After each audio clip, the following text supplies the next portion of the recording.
तो हेलो बच्चों, welcome back to my YouTube channel सीखो फिजिक्स। जैसे बच्चे आप जानते हैं बेटा, हमारा थर्ड चैप्टर चल रहा है और थर्ड चैप्टर का जो अगला टॉपिक होने वाला है बेटा, क्या होगा? वेव ऑफ प्रवणता, पोटेंशियल ग्रेडियंट, पोटेंशियल ग्रेडियंट। ठीक है, विभव प्रवणता के बारे में थोड़ा सा डिस्कशन करेंगे। विभव प्रवणता होती क्या है ना? तो बेटा विभव प्रवणता के बारे में मैं थोड़ा मौखिक बात करूं तो बोलेंगे कि विद्युत क्षेत्र की दिशा में, ठीक है, विभव से दूरी में परिवर्तन के साथ विभव परिवर्तन की दर को विभव प्रवणता कहते हैं। से जैसे बेटे डेफिनेशन की बात करें तो बोलेंगे विद्युत क्षेत्र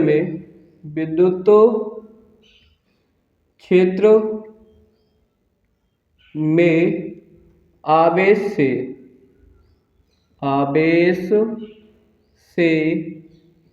दूरी परिवर्तन के साथ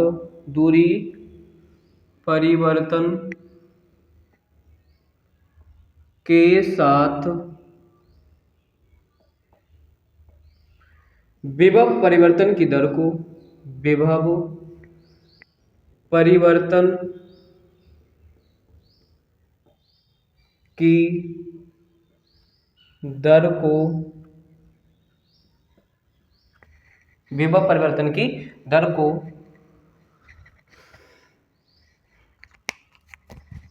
विभव प्रवणता कहते हैं।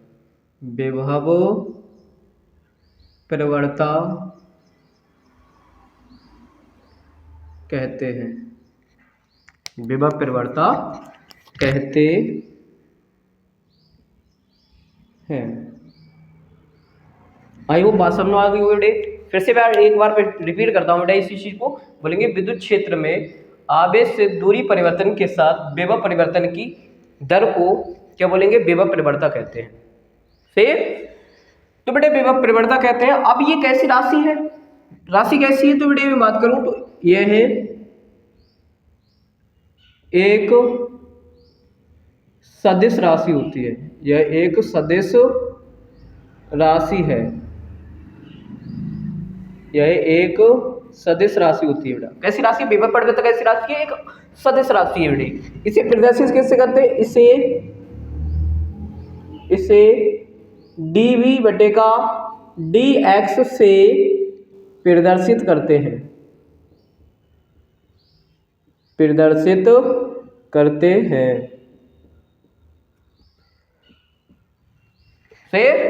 प्रदर्शित करते हैं? dv बटेगा dx से हम क्या करते हैं? इसे प्रदर्शित करते हैं। अब बेटे मैं बात करूं इसका बीमीय सूत्र क्या होता है, तो बीमीय सूत्र के बारे में थोड़ा सा डिस्कशन कर लेते हैं। तो बोलेंगे विभव प्रवणता का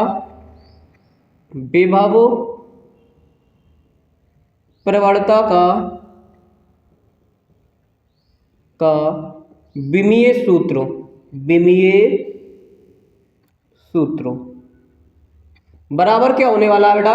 विभवांतर की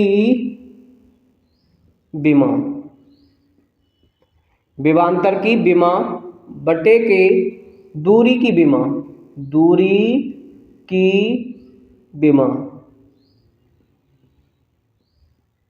ठीक है, विभवांतर की विमा बटे के दूरी की विमा होती है। तो विभवांतर की विमा हम निकाल चुके हैं बेटा। फर्स्ट ईयर में हमने विमा निकालने के बारे में पढ़ाई है। तो बेटा हम जानते हैं विभवांतर की विमा क्या होती है। विभवांतर की विमा होती है बेटे m l square t minus का 3 a माइनस का 1। और दूरी की तो आप जानते हैं बेटे, दूरी की l हो गई से।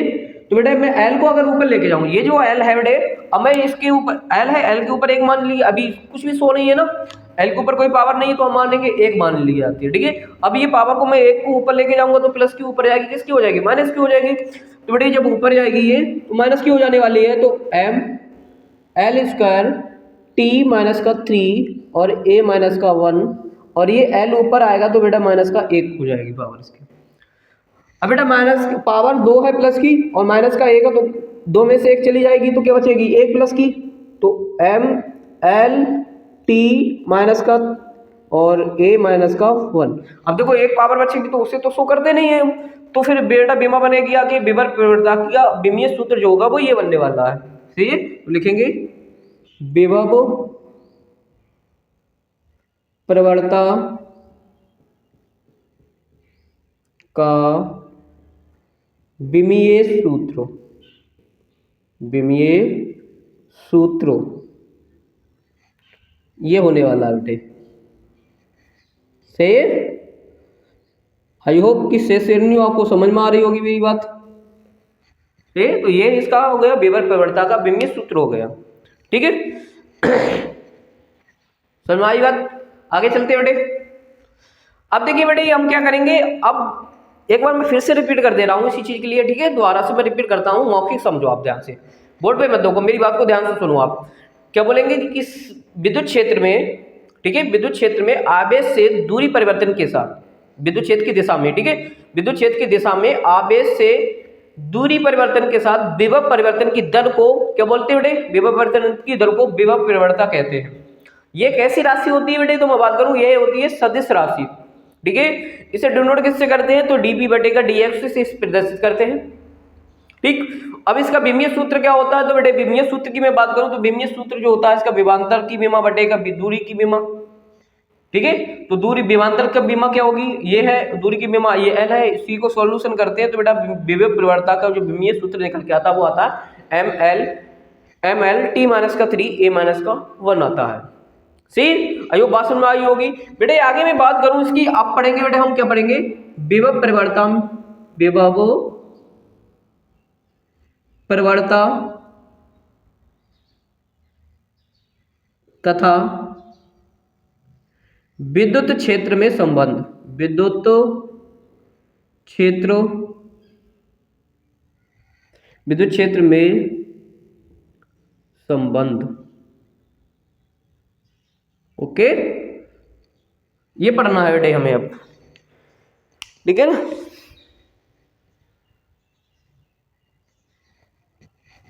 तो इसके इंग्लिश में बोले तो बेटा इससे क्या बोलेंगे? बोलेंगे रिलेशन बिटवीन पोटेंशियल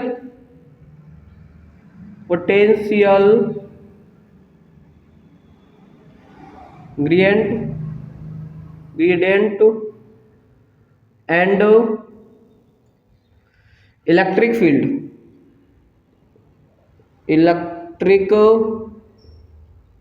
फील्ड से इसमें डिस्कशन करेंगे थोड़ा। विभव प्रवणता तो विद्युत क्षेत्र में संबंध क्या होता है उसके बारे में थोड़ा सा डिस्कशन करेंगे बेटे। तो मान लेते हैं बेटे हम क्या करेंगे, इसमें रिलेशन निकालने के लिए हमें क्या क्या मानना पड़ेगा उस पर थोड़ा सा बात कर लेते हैं। बेटा हमें क्या क्या करना पड़ेगा उस पर थोड़ा सा ध्यान दें। बेटा हम क्या करेंगे, सबसे पहले एक बिंदु मान लेंगे, बिंदु O है से। अभी इस बिंदु पर एक आवेश रखा हुआ है Q। ठीक है, एक आवेश क्या रखा हुआ है बेटा? Q रखा हुआ है। और इस आवेश से मैं कुछ दूरी पर इसी आवेश के विद्युत क्षेत्र में ही कुछ दूरी पर एक बिंदु A मान लेता हूं जो R दूरी पर है। R दूरी पर एक बिंदु मान लेता हूं क्या? A है। ठीक है, और बेटे इसी से इस वाले A बिंदु से और मान लेता हूं कुछ अल्प दूरी dr पर एक बिंदु B स्थित है। ठीक है, इस पर रखा हुआ है हमारा परीक्षण आवेश Q0। ठीक है, तो बेटे क्या होगा, अभी इस वाले आवेश के कारण, क्योंकि इसमें दो आवेश हैं तो दो आवेश आप जानते हैं कि जब दो आवेश रखे होते हैं तो दो आवेश एक दूसरे पर बल आरोपित करते हैं, वो तो कूलॉम के नियम से हो जाएगा। तो बेटा क्या करेगा, ये वाला आवेश इस पर एक बल आरोपित करेगा, Q0 आवेश पर एक बल आरोपित करेगा। और इस बल की दिशा जो होने वाली है बेटा किससे होने वाली है? बाहर की ओर होने वाली है। सही। अब एक चीज और समझो बेटा, इस आवेश के कारण वैद्युत क्षेत्र होगा, क्यों आवेश के कारण वैद्युत क्षेत्र होगा। और इस वैद्युत क्षेत्र की दिशा भी बेटा किधर होने वाली है? इधर ही होने वाली है। और इस बल का जो मान होगा वो Q0 E होगा, क्योंकि ये वाला जो आवेश है वो Q0 आवेश पे क्या करेगा? एक बल आरोपित करेगा जिसका मान क्या होगा? Q0 E होगा। समझ में आई बात? अब क्या करेंगे बेटा, हम इस परीक्षण आवेश को इस बिंदु तक लेके जाएंगे। इस परीक्षण आवेश को B से A तक लेके जाऊंगा। तो बेटा हम बहुत थोड़ी दूरी चल रहे हैं, क्योंकि dr क्या एक अल्प दूरी है। अब भाई अल्प दूरी चल के जा रहे हैं तो भाई इस आवेश को इस बिंदु तक लेके जाऊंगा तो मुझे क्या करना है? बल इधर लग रहा है। बल कैसे है? बल है इधर और हम चलेंगे इधर। चलेंगे ना। तो बेटा हम क्या करें, बल इधर है, चल इधर रहे हैं, तो बल के विरुद्ध हम कार्य कर रहे हैं, बल के विरुद्ध चल रहे हैं, तो भाई बल के विरुद्ध चल रहे हैं तो माइनस आ जाएगा। सही। तो बेटा तो कुछ कार्य करेंगे, तो बेटा हम जब लिखेंगे जब बी से क्यू नॉट आवेश को ए तक ले जाने में अल्प कार्य करना पड़ेगा। ठीक, उसका मान क्या होगा, तो डी डब्ल्यू बराबर क्या हो जाने वाला है बेटे, एफ इंटू डी आर। सही है। तो बेटे यहां से इसी को सोल्यूशन करेंगे तो ये हो जाएगा F D R cos theta. सही, इसको सोल्यूशन करेंगे तो ये बनेगा। अब समझो बेटा थीटा बराबर क्या होने वाला है, यहाँ पे थीटा का मान 0 होने वाला है, क्योंकि बल भी इधर और वैद्युत क्षेत्र की दिशा भी इधर, तो थीटा बराबर 0 हो जाएगा। थीटा बराबर क्या होने वाला बेटे, थीटा बराबर 0 होने वाला है, तो ये एफ डी आर और ये हो जाएगा कोच 0, तो ये बनेगा एफ और ये डी आर हो जाएगा। और एफ की वैल्यू बेटे यहाँ से उठा के रखेंगे तो ये क्यू नॉट, सॉरी एक चीज और लिख लो, क्योंकि विरुद्ध में कार्य कर रहे हैं तो माइनस आ जाएगा यहाँ पे, माइनस और यहाँ पे भी माइनस के लिख लेंगे क्यू ई डी आर से, ये डी डब्ल्यू के बराबर है, तो डी डब्ल्यू बराबर क्यू नॉट को इधर लेके आएंगे तो ये क्यू नॉट हो जाएगा बटे में, गुणा में इधर आएगा, बराबर से इधर आएगा तो बटे में आएगा, और ये बनेगा ई डी आर। से बात समझ में आ गई बेटा। अब क्या करेंगे, हम विभवांतर की परिभाषा से लिखेंगे, विभवांतर की परिभाषा से, विभवांतर की परिभाषा से हमने क्या पढ़ा है,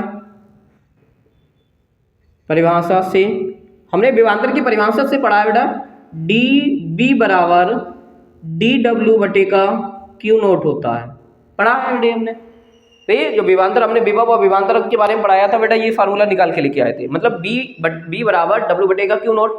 सही है। परिवर्तन की बात करेंगे कार्य में भी परिवर्तन हो जाएगा। तो बेटे मैं बात करूँ, अब देखो यहाँ से क्या करेंगे, इस वाले का मान, इतनी वैल्यू का मान ये वाला है, तो क्या मैं यहाँ से इसका मान उठा के रखूंगा, अब यहाँ से इसका मान उठा के रखूंगा तो क्या बनेगा, देखो तो बनेगा डी वी बराबर माइनस का ई और डी आर, और यहाँ से बनेगा ई बराबर डी वी बटे का डी आर। सही। और यही क्या होता है बेटे हमारा, यही विभव प्रवणता तथा विद्युत क्षेत्र में संबंध होता है। यही क्या है बेटा, ये जो फॉर्मूला निकल के आया ये किसको बताता, विभव प्रवणता तथा विद्युत क्षेत्र में संबंध के लिए बताता है। आई होप बात समझ में आई होगी मेरी आपको। सही। तो बेटे जल्दी से आप स्क्रीनशॉट लीजिए, फिर आगे टॉपिक को एक्सप्लेन करते हैं। चलते बेटे अगला टॉपिक पढ़ेंगे बेटा समविभव पृष्ठ। क्या पढ़ेंगे बेटे, समविभव पृष्ठ के बारे में डिस्कशन करेंगे।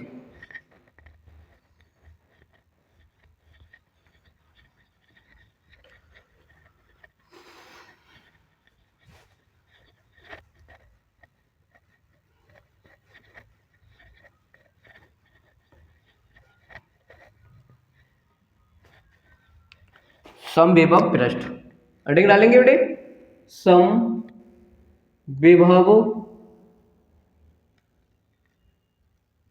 पृष्ठ,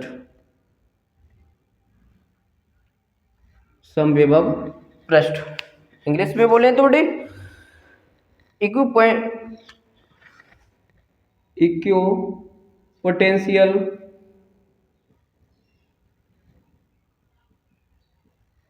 सरफेस, इक्विपोटेंशियल सरफेस।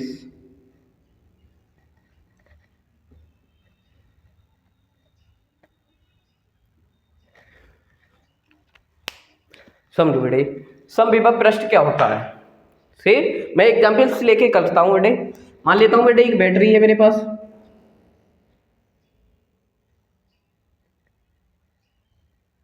ये 5 वोल्ट की है। से अब भाई आप जानते हैं बैटरी है तो इस पे 2 चार्ज होंगे, 2 पॉइंट होंगे, एक प्लस और एक क्या होगा बेटे, माइनस होगा। एक प्लस एक माइनस स्विच होंगे, ये प्लस और ये माइनस होगा। अब क्या करेंगे, एक प्लेट करें बेटे, एक प्लेट ले लेते हैं हम।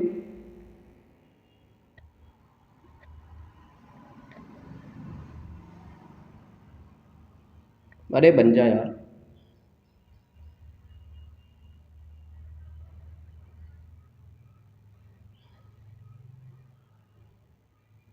और इसको मैंने इससे ऐड कर दिया, तो बेटा क्या होगा, ये प्लेट अगर आवेशित हो जाती है प्रत्येक बिंदु पर, इस प्लेट इस सतह के पृष्ठ के प्रत्येक बिंदु पर अगर आवेश समान होता है, सही, इस प्लेट के प्रत्येक बिंदु पर यदि आवेश क्या हो जाए, समान हो जाए, तो उसे बोलेंगे समविभव पृष्ठ। सही, तो बोलेंगे एक ऐसा पृष्ठ जिसके प्रत्येक बिंदु पर आवेश का मान समान होता है, समविभव पृष्ठ कहलाता है। सही, फिर से बेटा एक बार रिपीट कर लेते हैं कि ऐसा पृष्ठ जिसके प्रत्येक बिंदु पर आवेश का मान कैसे होने बेटे, समान होना चाहिए। यदि समान है तो वह पृष्ठ क्या कहलाएगा, समविभव पृष्ठ कहलाने वाला। सही, तो डेफिनेशन लिख लेते हैं इसकी। ऐसा पृष्ठ जिसके प्रत्येक बिंदु पर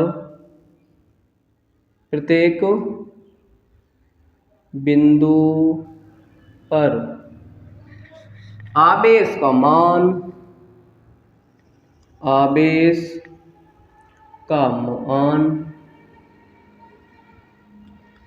समान होता है, ठीक, आवेश का मान कैसा हो, समान होता है, इधर ही लिख लो, समविभव पृष्ठ कहलाता है। समविभव पृष्ठ होता है,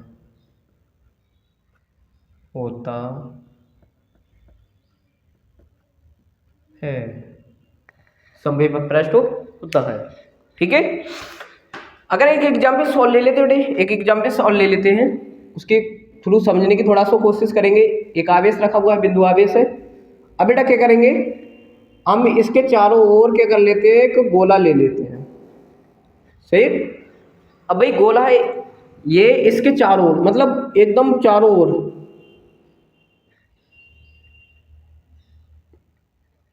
इसके चारों ओर बेटा हमने क्या किया, एक गोला ले लिया। अब गोले को आप जानते हैं कि गोले की आप केंद्र से परिधि तक की दूरी मानो तो r होती है, और गोले की कहीं पे परिधि केंद्र से लेकर कहीं पर भी परिधि पर कहीं पर भी आप मिला दो जाके, केंद्र से और परिधि तक एक रेखा खींच दो कहीं से लेकर। सही, वो क्या होती है, वो दूरी समान ही होती है। तो यहाँ से यहाँ तक की दूरी भी समान, ये भी दूरी समान, यहाँ ले लो ये भी दूरी समान, ये भी दूरी, मतलब सभी r होने वाली है। अब बेटा सभी दूरी समान होने वाली है, तो बेटा जानते हैं एक बिंदु आवेश के कारण विभव इस वाले पे कितना होगा, इस पर भी क्या होगा, क्या होने वाला, के क्यू बटे के आर। इसी को दूसरी तरीके से लिखते हैं 1/4 पाई एप्सिलॉन नॉट क्यू बटे के आर। पढ़ा है आपने, बिंदु आवेश के कारण विभव, मतलब इस बिंदु आवेश के कारण इस वाले बिंदु पर जो विभव का मान होगा वो भी इतना ही होगा। अब यहाँ से यहाँ तक की दूरी है, तो यहाँ पर भी वही होने वाला क्यू बटे के आर, यहाँ पे भी के क्यू बटे के आर, यहाँ पे भी होगा ना, होगा भाई, दूरी समान है भाई, तो समान ही होगा आवेश विभव, तो के क्यू बटे के आर। तो देखो इस वाले गोले के प्रत्येक बिंदु पर मैं बात करूं तो सब पर कैसे हो रहा है, विभव समान हो रहा है। तब ये वाला जो पृष्ठ हो गया, ये वाला जो पृष्ठ है वो पृष्ठ कैसे होने वाला, समविभव पृष्ठ होने वाला। समझ में आई होगी आई बात आपको, है ना सिर से लोग। तो फिर बेटे चलते हैं बेटा, फिर हम पढ़ेंगे इसके समविभव पृष्ठ के गुण के बारे में पढ़ेंगे, प्रॉपर्टीज ऑफ इक्विपोटेंशियल सरफेस। समविभव पृष्ठ के गुण, प्रॉपर्टीज ऑफ इक्विपोटेंशियल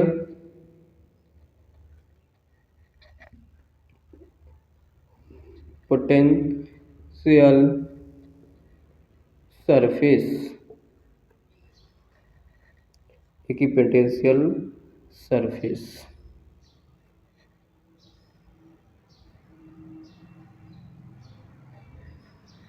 ठीक है, तो बेटा इस थोड़ा सा समझ लेते हैं समविभव पृष्ठ के गुण क्या क्या होते हैं। तो सबसे पहला गुण क्या हो गया बेटा, ये यहीं से समझो। सबसे पहला बड़ा गुण क्या हो जाएगा कि समविभव पृष्ठ के प्रत्येक बिंदु पर विभव का मान कैसे होने वाला, समान होने वाला। पहला गुण यही हो गया इसका। पहला ही गुण क्या हो गया कि किसी पृष्ठ के, किसी भी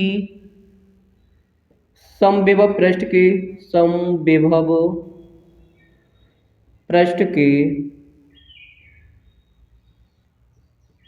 प्रत्येक बिंदु पर, प्रत्येक बिंदु पर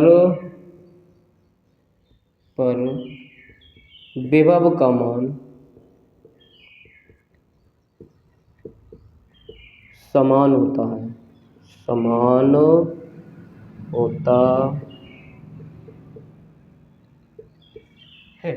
किसी भी समविभव पृष्ठ के प्रत्येक बिंदु पर विभव का मान कैसे होगा बेटे, शून्य होगा। अतः आगे बोलेंगे, अतः दो बिंदुओं के बीच, दो बिंदुओं के मध्य विभवांतर कैसा हो जाएगा बेटा, विभवांतर का मान शून्य होगा। पहला पॉइंट ही बेटा इंपोर्टेंट होता है इसका, सही है। सबसे पहला पॉइंट ही इसका इंपोर्टेंट हो गया। तो दो बिंदुओं के मध्य विभवांतर का मान कैसे होगा बेटा, मान शून्य होने होगा, सही।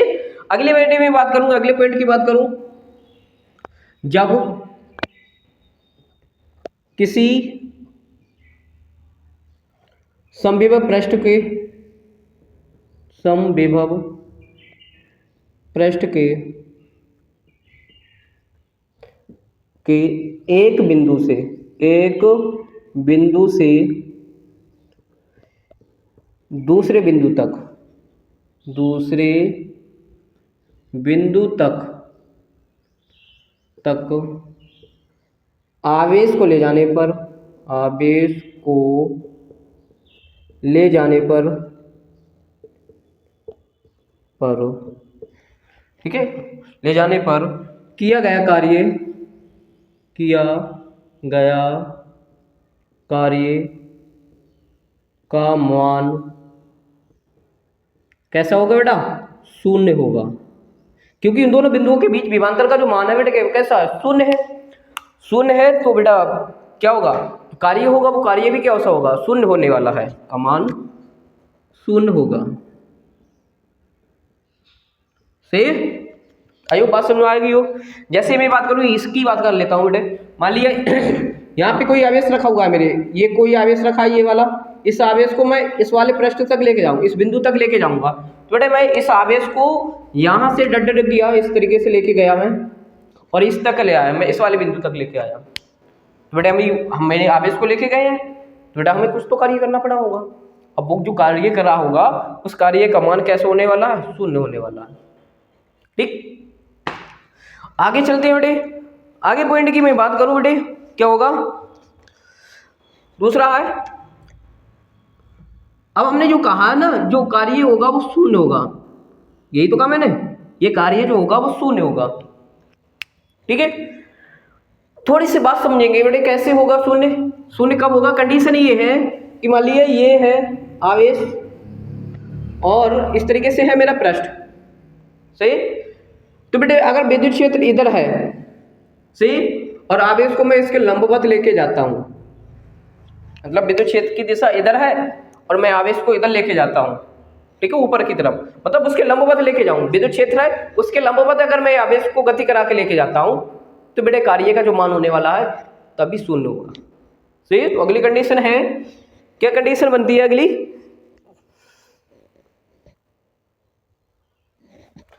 बनेगी कि कार्य का मान शून्य तभी होगा, शून्य तभी होगा जब किसकी कार्य का मान शून्य तभी होगा जब आवेश का विस्थापन, आवेश का विस्थापन, आवेश का विस्थापन विद्युत क्षेत्र के लंबवत हो, विद्युत क्षेत्र के लंबवत हो, लंबवत हो। ठीक है, मतलब विद्युत क्षेत्र की दिशा इधर और हम विस्थापित करके लेके जा रहे हैं इधर, तो एक दूसरे के लंबवत 90 डिग्री का कोण बन रहा है, तो एक दूसरे के लंबवत हो गए। तो उस सब कंडीशन पे जो कार्य होगा कैसे होने वाला, शून्य होने वाला। सही। आगे पॉइंट की मैं बात करता हूँ बेटे, अगला पॉइंट क्या होगा, समविभव पृष्ठ, समविभव पृष्ठ एक दूसरे को कभी नहीं काटते, कभी नहीं काटते हैं, ठीक है। तो ये समविभव गुण, समविभव पृष्ठ के गुण हो गए बेटे, इन्हें भी नोट कर लो फटाफट से आप अपनी कॉपी पे। चलें फिर आगे चलते हैं बेटे, है ना।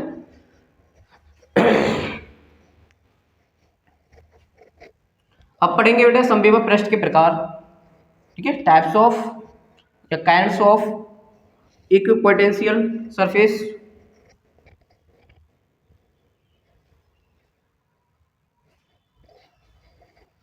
किसके बारे में डिस्कशन करेंगे बेटे, इसके प्रकार के बारे में। समविभव पृष्ठ के प्रकार, तो प्रकार इसके कितने होते हैं बेटे, थोड़ा सा समझ लेते हैं बेसिकली। इसके पृष्ठ प्रकार, ये समविभव पृष्ठ कितने प्रकार के हो सकते हैं बेटे, तो 3 प्रकार के हो सकते हैं। कितने, 3। एक तो गोलीय पृष्ठ, गोलीय समविभव पृष्ठ, गोलीय समविभव पृष्ठ। अगला बेलनाकार, बेलनाकार समविभव पृष्ठ। और अगला जो होगा बेटा कौन सा होगा, समतल समविभव पृष्ठ। इंग्लिश में बोले तो बेटा, तो बेटा गोलीय समविभव पृष्ठ के बारे में थोड़ा सा डिस्कशन कर लेते हैं। गोलीय समविभव पृष्ठ, अभी इससे पहले बेटा मैंने जो एग्जांपल दिया था, एक बिंदु आवेश के कारण हमने उसके चारों ओर क्या लिया था, एक पृष्ठ लिया था। उस पृष्ठ के कारण प्रत्येक बिंदु पर हमने देखा आवेश का मान जो था वो समान था। जैसे इसकी बात करें, और ये बिंदु आवेश है और इसके चारों ओर बेटा हम क्या कर ले, एक गोला ले लेते हैं, ठीक है। और आप जानते हैं गोले की किसी भी पृष्ठ केंद्र से उसकी परिधि तक कहीं पर भी आप एक रेखा खींच दो, उसकी दूरी कैसी होती है, समान ही होती है। यहाँ पे खींचो, चाहे यहाँ से यहाँ तक की दूरी ले लो, वो भी आर ही होने वाली है। यहाँ से यहाँ तक की दूरी भी क्या होने वाली है, आर ही होने वाली है। तो इन सारे बिंदुओं पर जो था वो अभी हमने निकाला, वो विभव का मान कैसा था, समान था। तो बेटा इस प्रकार का जो पृष्ठ होगा वो कैसा पृष्ठ होने वाला, वो गोलीय समविभव पृष्ठ होने वाला है। से मतलब क्या होगा, गोलीय समविभव पृष्ठ कब बनेगा, जब बिंदु आवेश होगा। क्या होगा बेटे, मतलब क्या हुआ कि गोलीय समविभव पृष्ठ कब बनेगा, जब बिंदु आवेश होगा, बिंदु आवेश होगा, ठीक है। जब बिंदु आवेश होगा तब बेटा हमारा कैसा पृष्ठ बनने वाला, गोलीय समविभव पृष्ठ बनने वाला। आगे बेलनाकार समविभव पृष्ठ क्या होगा, बेलनाकार समविभव पृष्ठ के लिए कंडीशन क्या है बेटे, इसमें क्या होना चाहिए बेटा, इसमें जो आवेश होना चाहिए कैसा होना चाहिए, रैखिक होना चाहिए। यदि रैखिक है बेटे, सही है ना, यदि आवेश कैसा है, रैखिक है, तो उसके द्वारा जो पृष्ठ बनेगा, उसके चारों जो पृष्ठ बनाएंगे हम, वो कैसा होगा, बेलनाकार समविभव पृष्ठ बनेगा।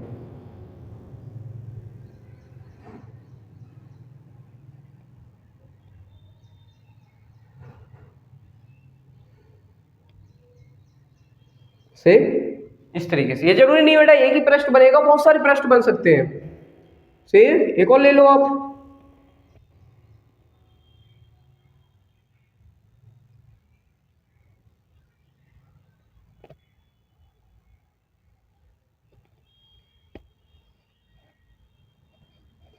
ठीक है ना।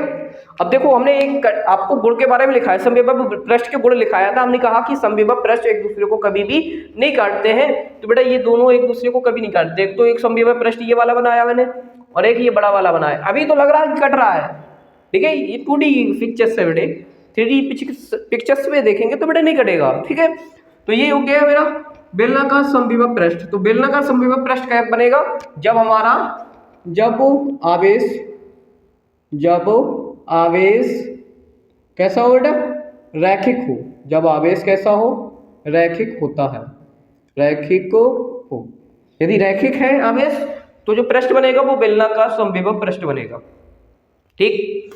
आगे चलते हैं समतल समविभव पृष्ठ कब बनेगा? तो समतल समविभव पृष्ठ बेटा तब बनेगा, समझो बेटा थोड़ा सा, जैसे मैं बात करूं बेटा बहुत दूरी पर कोई गाड़ी चलती है रात के टाइम में, तो उसकी जो लाइट बहुत दूर गाड़ी है तो उसकी जो लाइट आती है, तो उसकी जब लाइट आती है तो बेटा आप एब्जॉर्व कब की करके देखेंगे कि उसके जो आवेश आता है वो एकदम कैसा आता है? समतल आता है, सही है। समतल आता मतलब क्या हुआ कि समतल समविभव पृष्ठ कब बनेगा? जब बिंदु आवेश कहाँ हो? अनंत पर हो। सी बिंदु आवेश यदि अनंत पर है तो बेटा जब हम पृष्ठ बनाएंगे उसके द्वारा या उसके द्वारा जो पृष्ठ बनेगा वो कैसे होने वाला? समविभव पृष्ठ होने वाला है, सी। तो ये आवेश इस तरीके रखा हुआ है और आ रहा है इस तरीके से, तो इसके कारण जो विभव बनेगा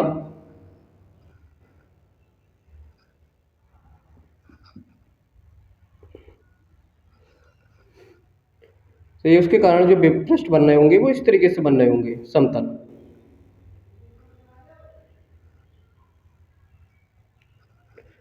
सही से बन जा भैया, काहे बेकार बेकार हुई लिया, ये लो, ठीक। ऐसे ही बना ले, रहने दो, छोड़ो, काहे बनाए हो, ठीक। इससे समझ आएंगे आप लोग, है ना, समझदार हो आप लोग, 12th क्लास के स्टूडेंट हो यार, थोड़ा बहुत तो समझ ही जाओगे ना, ठीक है। तो आई होप बात समझ में आई होगी आपको। समविभव पृष्ठ, गोलीय समविभव पृष्ठ, बेलनाकार समविभव पृष्ठ और समतल समविभव पृष्ठ। समतल समविभव पृष्ठ जब आवेश कहाँ हो बेटा? अनंत पर हो, अनंत पर हो, ठीक। जब आवेश कहाँ बेटे? अनंत पर होगा तो बेटा जो पृष्ठ बनेगा वो कैसे होगा? समतल समविभव पृष्ठ होगा, ठीक। आई होप आप आज का जो लेक्चर रहा होगा वो आपको बहुत अच्छा लगा होगा। यदि आपको लेक्चर अच्छा लगा तो बेटा मेरे चैनल को सब्सक्राइब कीजिए और लाइक करना तो बिल्कुल ना भूलें। कमेंट में अपना फीडबैक दें कि आज का लेक्चर रहा वो कितना अच्छा रहा है। से आपकी कमेंट हमें एक मोटिवेशन देती है, जिससे हमें लगता है कि बेटा और भी अच्छी से अच्छी हमें वीडियो बनानी चाहिए, ठीक है, एक बेहतर तरीके की, और बेहतर तरीके से हमें उसको एक्सप्लेन भी करना चाहिए, ठीक है। तो कमेंट में अपना फीडबैक जरूर दिया करें, ठीक है, कि वीडियो कैसे रही। Thank you for watching.